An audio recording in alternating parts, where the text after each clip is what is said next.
Après avoir intégré dans mon espace Moodle la vidéo qui m'aura servi de warm-up, je vais déposer la trace écrite de ma leçon afin que les élèves puissent la revoir chez eux.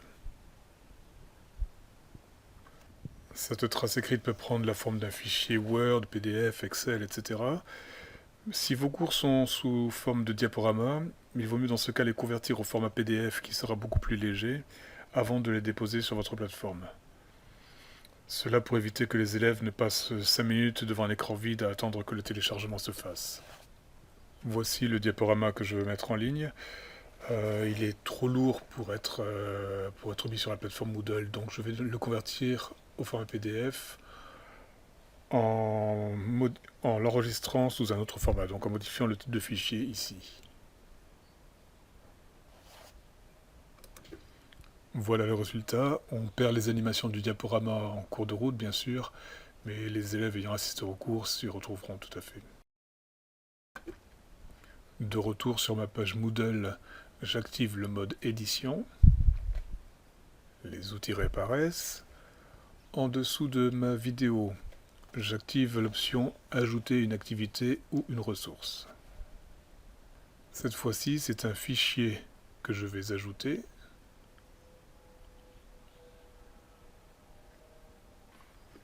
Comme d'habitude, on me demande de le nommer et de le décrire.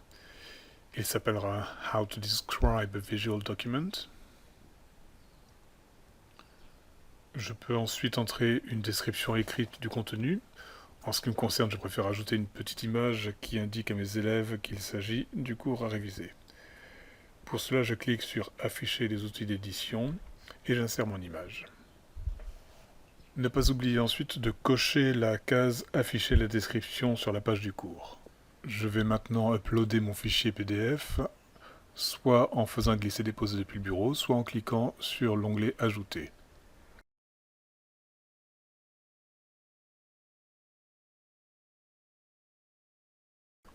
Remarquez au passage que la taille maximale des fichiers déposés est de 32 mégaoctets. Voilà pourquoi on ne peut pas toujours mettre un diaporama PowerPoint et certainement pas une vidéo.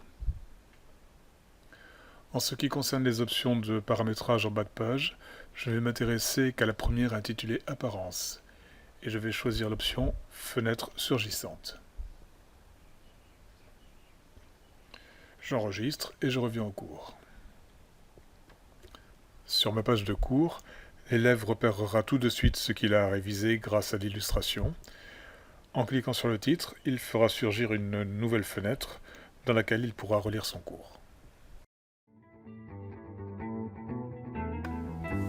Cette option de fenêtre surgissante présente un gros avantage, car quand l'élève aura fini sa lecture et aura fermé la fenêtre, il aura encore les autres activités sous les yeux.